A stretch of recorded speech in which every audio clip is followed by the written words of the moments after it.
Hi guys, this is Jake at Canadian Cutting Edge with Bandit, my trusty little canine friend, and it's Wee Wednesday. Today we're going to take a look at this wee little multi-tool. It's got 4 things that come out of the pivot and a carabiner bottle opener. The model of this device is the MKA4-02 with no name for a manufacturer that I'm aware of. It's from GearBest for $4 or $5 US, depending on what color you get right now. It's on a flash sale. A couple of the colors are on a flash sale for a week or so, and it actually has locking opening tools, so the locking blade and stuff is kind of weird. So if you're interested at all in a wee little multi-tool, stick around for the full review. Let's talk about the dimensions of this knife first. The thickness of the knife here, the thickest spot is this lock arm right here, or the pivot point. 1.35 centimeters, which is 0.35 inches, just over half of an inch.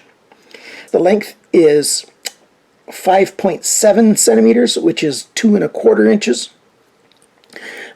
The only length I've measured when it's open is when the blade is deployed, and so the full length with the deployed blade is 9 centimeters, which is 3.6 inches. The cutting edge on this blade is 3.3 centimeters, which is 1.3 inches. It's a very thin blade, about 1 millimeter, and then the behind the grind thickness there is 0.37 millimeters, which is 0.014 inches. Very thin and light little knife indeed. And the other tools are equally thin, and the whole thing together for weight is only 27 grams, which is right at 1 ounce. Very small, light little tool. One of the biggest pluses with this thing, other than the fact it's a wee little knife with a wee size, is this locking mechanism. It's akin to an axis lock. The lock arm is across both sides, one piece of metal, sort of like an axis lock bar. And what it does is, when you've got any of the tools out, all 4 of them, once they're deployed, this spring goes back and it locks it in place. Quite good. There's no up-down blade play. Or any of the other tools. There's no up-down play. A very little slight side-to-side play. You can adjust that with these pivots to make it tighter, but if you make it tighter, it makes it a little bit harder to deploy the blades, and it is just a tiny little multi-tool, and for just a few dollars, there's not a lot of manufacturing finesse put into this thing, and so it is what it is. It's pretty good construction. It's made fairly well for its price. If you can get this thing at $4, the manufacturing cost for this thing is probably $1.50, something like that, maybe $2 at the most. And so not bad for such a low little cost. It's got aluminum plates on the outside for these scales, steel liners, and then you got these aluminum scales. Comes in red, blue, and black. Let's try this knife edge a little bit and see how well it performs. I've done the test a couple times, and so my paper's all cut up already, but I can still show it to you.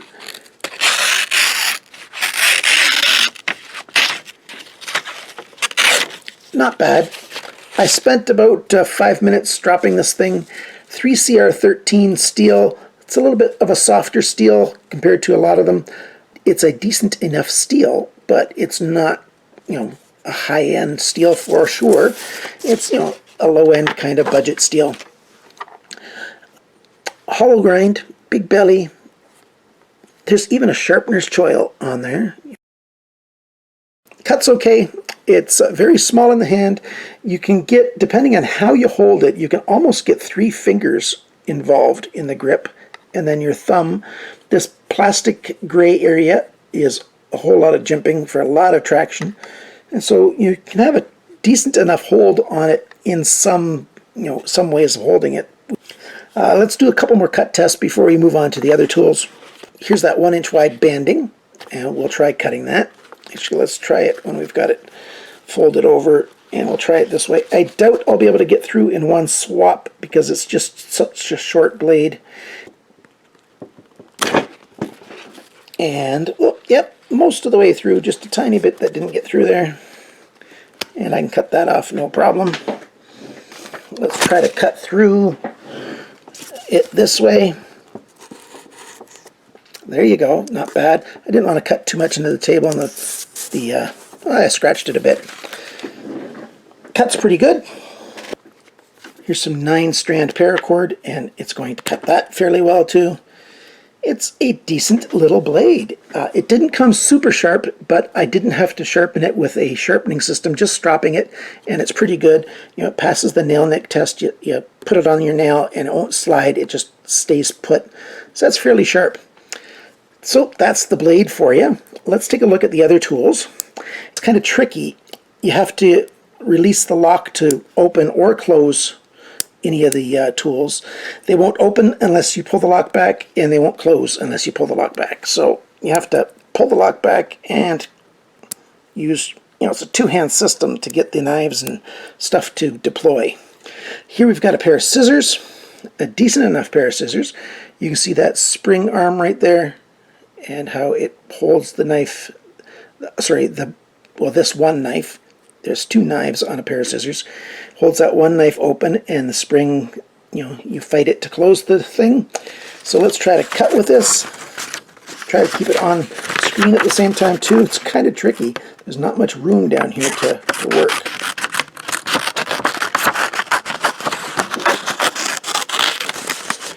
The scissor has just about 1 inch of throw, so from the pivot point to the tip there, just right around an inch.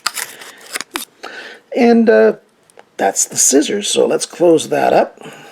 The next tool is a file, and the file has just a one-way file here and a crisscross file there. And the crisscross file works good for, if you want to do some maintenance on your nails or whatever, you can file your nails down. It works okay for filing on softer materials, plastics or something. Not that good for metal. And this side here works, just as well. We've got a Phillips driver on the end here, one of those flat Phillips drivers. It works for the smaller Phillips screws, a number 2 or even a number 1 Phillips. The number 3s, it's not going to work that well. So let's try to demonstrate that.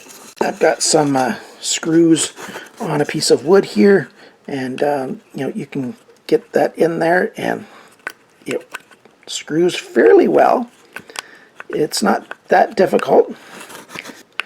This is a drywall screw, and it works with that fairly well. These little screws here, it fits in there and it holds them quite well. I was very surprised at how well it worked for being such a small driver. On these screws that are both a Phillips and a flat, the trick is to put it across the short crossing instead of going lengthwise with the long thing. That gets really loose and sloppy. You put it across the other way and you can get a fair decent amount of purchase, and you can actually drive a screw. I can try to put a screw into an area that wasn't pre-drilled, and you're going to see that it's going to be difficult because it's really hard to hold the screw and keep it from doing what it just did, folding over on you. Because if it was a full Phillips screw head, it would hold it on there a bit, but since it isn't, it always wants to fold over, like this or like this. It just doesn't want to. It doesn't want to fall this way. Like, see how you got your flat driver? It's not going to fall down or up in this orientation, but in this orientation, it'll fold up and down no problem because there's just nothing stopping it from going that way. If it had the full X on there, it wouldn't want to fall either way. And that's what you're fighting with this. So if you don't have a hole pre-drilled, you're going to have a challenge driving a screw with one of these. And the last tool that we have is this little flat driver.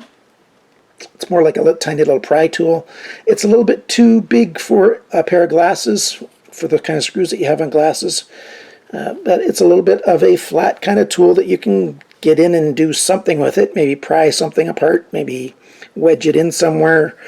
You use what you got to try to accomplish the goal that you have, and this tool might be able to help you with some tasks. I don't know. And close it all up and it holds it in place, and then you've got the bottle opener carabiner tool. So this carabiner clip is the way to hold this unit onto whatever you want to put it on. There's no decent way to attach a lanyard. There's no decent way to attach a key ring. So basically what you can put in through this carabiner is the way you're going to hold it. And the bottle cap opener, it actually lifts bottle caps fairly well. I don't have a drink with a bottle right now. I tested this about a week ago, and I just don't drink bottled drinks that much, and so we don't have any in the house. And I don't feel very well today, so I'm not going to go out and get one. So you'll just have to trust me that the bottle cap lifter works fairly well. And that's the extent of the little tool. What do I like about it? Well, if you want a wee tool, this thing's nice and small and has a load of features. Its weight is small, its size is small, it's got a nice grip with this plastic jimpy area. It's actually fairly robust construction, and you can adjust it because it's got the Torx screws, and it's not just pinned together somehow. It's actually, you can do some minor maintenance on this thing. I like this locking mechanism, although it makes it tricky to use it. I like the fact that once the tools are deployed that they're locked in place. That's really good. What don't I like about this thing? Well, the exact same thing I do like about it, the size. I know this is the Wee Wednesday section of the video of the channel, but this is a little bit too small for what it wants to accomplish. At least I think it is. Maybe it's because my hands are too big. My hands in North American sizes are on that borderline between large and extra large. That's right around 9 and 10 on the European number scale for men's hands. This thing's pretty small in my hand, and that's both the positive and the negative. So this is not an Altoids tin, but it's another tin, and look how small it is. An Altoids tin is very much this size. And, even with that window in there, I can hide it. It's a very small little tool. So there you have it. That's the review for this thing. If you like this video, please like, share, subscribe, and comment. I love the comments. That's my favorite section. And if you are not yet a subscriber, please subscribe and click on that little bell so that you can be notified of every video. And remember, always cut towards your chum and not your thumb.